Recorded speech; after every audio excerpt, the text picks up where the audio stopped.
ఏంటది? మందా? అన్ని ఇలాంటి అలవాట్లేనా నీకు? అన్ని మంచి పనులు చేస్తే బోర్ కొడుతుంది. ఈ మాట ఎక్కడో విన్నానే. అవును, నీకు పెళ్ళైందా? 2 పిల్లలు కూడా ఉన్నారు. అవునా? హే, అబద్ధం చెప్పకు. నీ గురించి అంతా తెలుసు నాకు. తెలిసి ఎందుకు అడుగుతావు? నీకని లూజా? అవును, ఎందుకు నిన్ను ఏ అమ్మాయి ఇప్పటిదాకా ప్రేమించలేదు?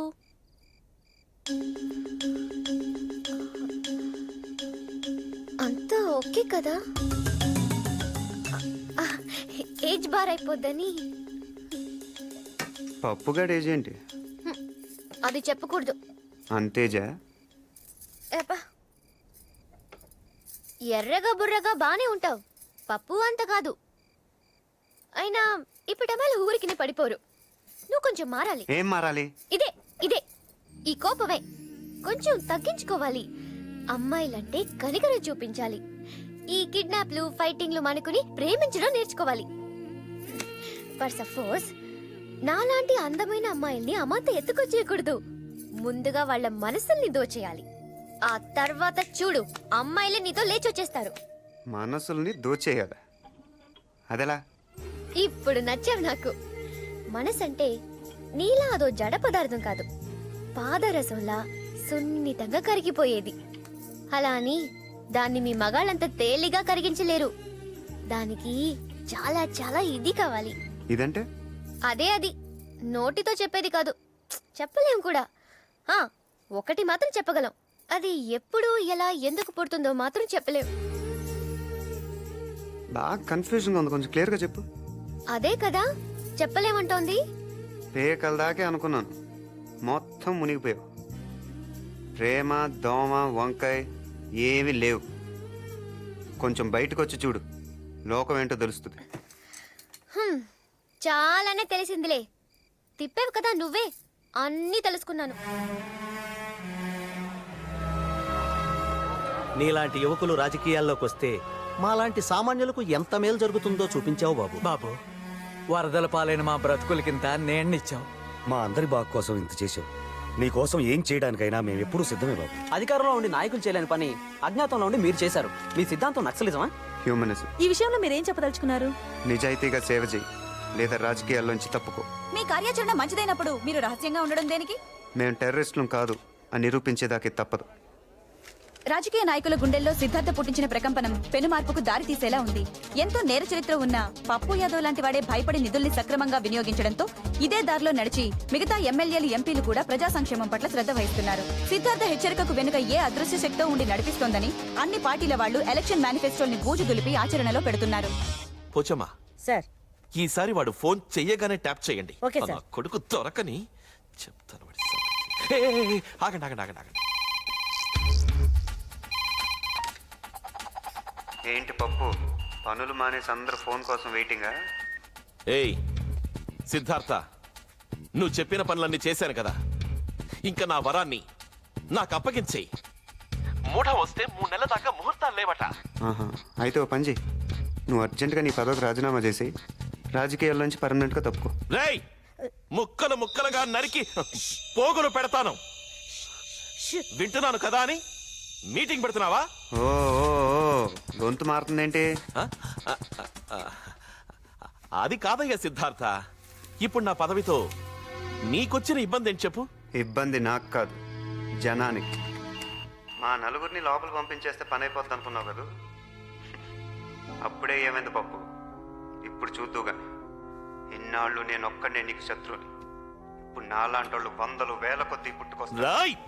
రాజకీయ గూండాల్ని తరిమి తరిమి కొడతాం. ఆడు మనందరినీ అవలేగాలం చేసి ఈ చుట్టుపక్కలకెళ్ళి మాట్లాడుతున్నాడంట. మీరు కంటిన్యూ చెయ్యండి. సిద్ధార్థ, సరే అలాగే చేద్దాం. నా పదవి పోయినా నా వరం నాకు దక్కితే చాలు. కానీ అందరూ ఊరుకోండి. ఆ మెగాఫోన్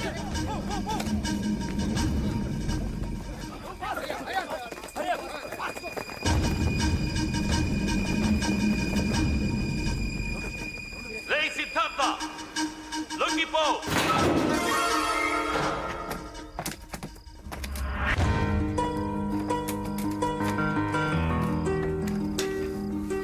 వరం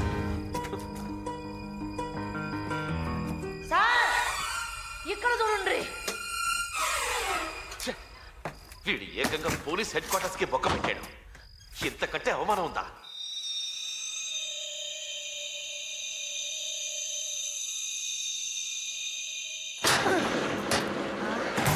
సహా తనకు తానుగా కోర్టులో లొంగిపోకుంటే బాంబు బ్లాస్ట్ కేసులో జైలు నుంచి తప్పించుకున్న కేసులో వరలక్ష్మిని కిడ్నాప్ చేసిన కేసులో అతన్ని మోస్ట్ వాంటెడ్ క్రిమినల్ గా భావించి అతని మీద షూటెడ్ సైట్ ఆర్డర్స్ జారీ చేస్తామని హైకోర్టు ఇవాళ హెచ్చరించింది.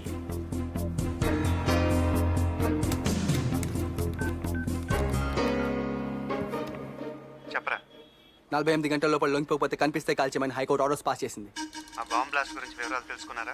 నానిగాని అడ్డం పెట్టుకున్న పప్పు యాదవ్ గాడి మనల్ని కేసు వెరికించాడు. ఆ టైంలో వాడు వేరే కేసు మీద జైల్లో ఉన్నట్టు ఆధారాలు చూపించాడని రిమాండ్లో ఉన్న మన ఫ్రెండ్స్ చెప్పారు. రే ఆ మొండి నానిగాడు నేను చంపడానికే బయటకు వచ్చానంట్రా. నువ్వు జాగ్రత్త. ఆడి సంగతి నేను చూసుకుంటా గానీ మనాలందరిని అలర్ట్ చెయ్యి. సరే.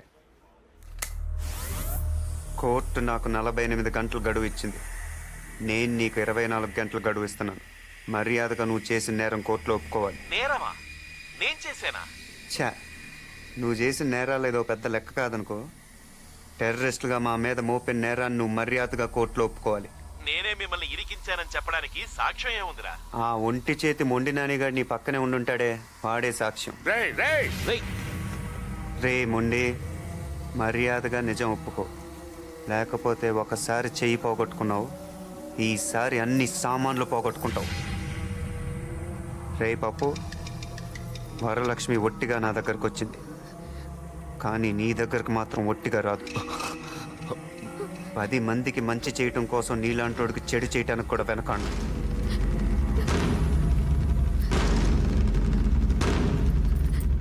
ఏసేయాలి బావా. హలో, ఇంకా నేను ఆగలేను. ఆడి తల తీసుకొస్తా. రేయ్ ఆగరా. వాడు మనకి దొరకడం సంగతి అలా ఉంచు. నువ్వు గనక వాడికి దొరికిపోతే మొత్తానికే ప్రమాదం. వద్దు బావా, నేను జైలు నుంచి వచ్చింది నీ కళ్ళలో భయం చూడ్డానికి కాదు, ఆనందం చూడ్డానికి. నేను వెళ్తాను. రే బావ జాగ్రత్త. అలాగే, నువ్వు జాగ్రత్త. ఇందాక ఫోన్లో పప్పుతో ఏమన్నావు? మర్యాదగా కోర్టులో లొంగిపోమన్నాను. తర్వాత? ఇంకేమన్నాను? అంతే కదా. లేదు తర్వాత. ఓహో, అదే నీ సరదా. ఒప్పుకోపోతే వరలక్ష్మి ఒట్టిగా రాదన్నాను. అంటే 6వ క్లాస్ పాస్ అయ్యావు, ఆ మాత్రం తెలీదా? ఇదే మాట 6వ క్లాస్ పాస్ అయ్యా, ఇది వరకు ఎప్పుడు అన్నావు?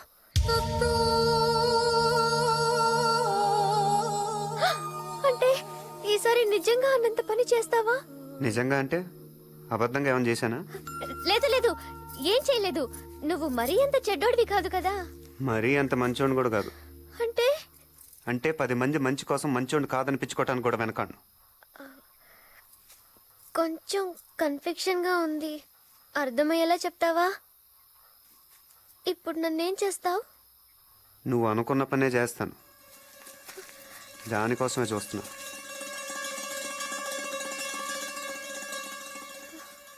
పప్పు దగ్గరికి వెళ్తావా?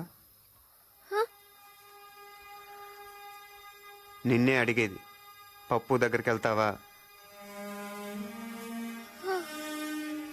ఓసారి అటు చూడు.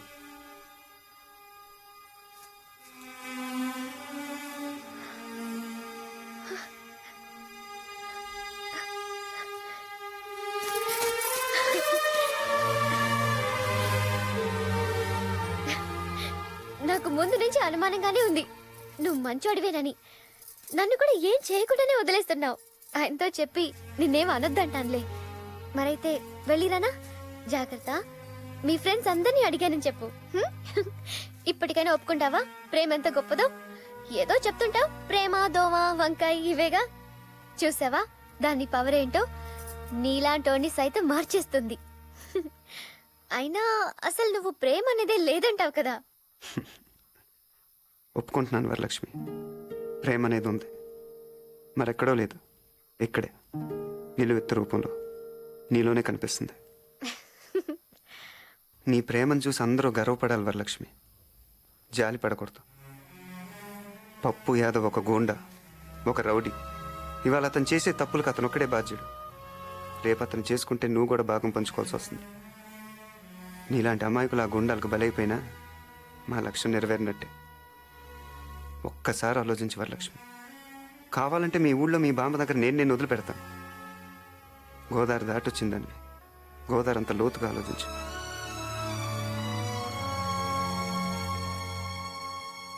వరం వచ్చేయ్, నువ్వు ఇటు వచ్చేయ్ వరం. ఈ రోజుతో వీడికి మూడింది. రేయ్, నా వరాన్ని అడ్డం పెట్టుకుని ఇన్నాళ్ళు నన్ను ఆడించావు. లేకపోతే ఎందన్నో చిటికలో లేపేసిన వాడిని. నువ్వు నాకు లెక్క కాదు. వరం, నీకేం భయం లేదు. వచ్చేయ్, ఈ రోజు వీడి రక్తంతో నీ కాళ్లకు పారాణి రాస్తాను. వచ్చేయ్. రే రండ్రా, ఎక్కడ చచ్చారు? ఈ రోజు గుమ్మ ముందే పాతి పెట్టాలి. వచ్చేయ్ వరం, వచ్చేయ్.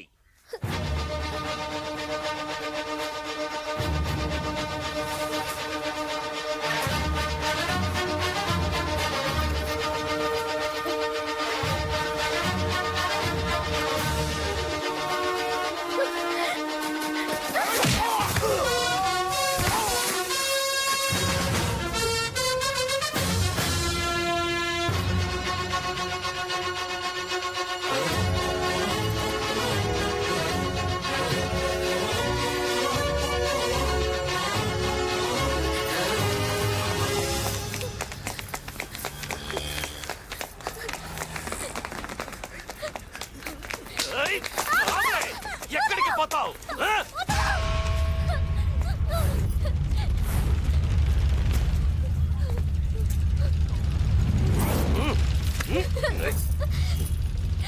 రేయ్, దీని కళ్ళ ముందే ఇడి ప్రాణాలు తీయండిరా.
ఏయ్, వద్దు.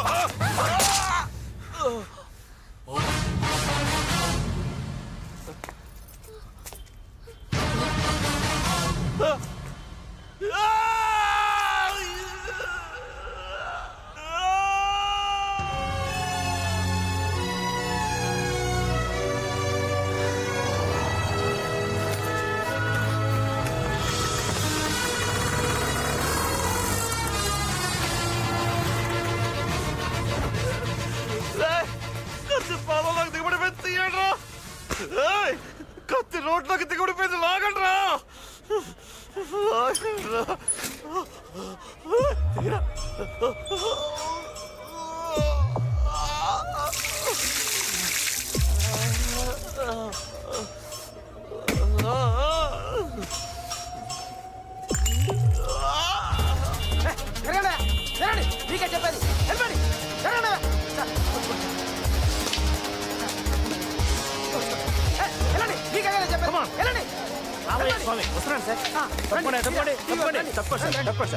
చెప్పేది హలో ప్రతిభ, ప్రతిభ, ప్రతిభ వినిపిస్తుందా నీకు? లైవ్ టెలికాస్ట్ అంతా రెడీ అయినా? ప్రేక్షకులకు విజ్ఞప్తి, వరంగల్ పట్టణంలో హోంమంత్రి పప్పు యాదవ్ గారి కారులో కత్తి గుచ్చుకున్న సంఘటన ఇక్కడ సంచలనం సృష్టిస్తోంది. ఆ దృశ్యాలను మనం ఇప్పుడు ప్రత్యక్షంగా వీక్షిద్దాం. నమస్కారం మినిస్టర్ గారు. ఏయ్, ప్రత్యక్ష ప్రసారమా? అవును సార్. ఇదేమన్నా ఫ్లైఓవర్ ఓపెనింగ్? ఎందుకు లైవ్ కవరేజ్? సరేవారు సార్, మీరు ఇప్పుడు ఆ దృశ్యాలు మనం ప్రత్యక్షంగా చూడబోతున్నాం. ప్రతిమ హోమ్ మినిస్టర్ గారి కారులో కత్తి గుచ్చుకోవడం వల్ల ఈ ప్రాంతం అంతా కూడా రక్తంతో తడిచిపోయింది. ఇప్పుడు హోమ్ మినిస్టర్ ఇచ్చుకున్న కత్తిని మనం స్పష్టంగా చూద్దాం. కెమెరా కత్తి మీద పెట్టవయ్యా. ఇది మోకాలయ్య స్వామి. హోమ్ మినిస్టర్ గారు ఆత్మనాదం, హోమ్ మినిస్టర్ గారు ఆత్మనాదం చేస్తున్నారు, బాధతో విలవెల్లాడిపోతున్నారు. ఇప్పుడు ఈ సంఘటన మీద ప్రజా స్పందన ఏమిటో మనం తెలుసుకుందాం. రాష్ట్రంలో లా అండ్ ఆర్డర్ పరిస్థితి ఎలా ఉందో మంత్రి గారి కాలు చూస్తేనే తెలుస్తుంది.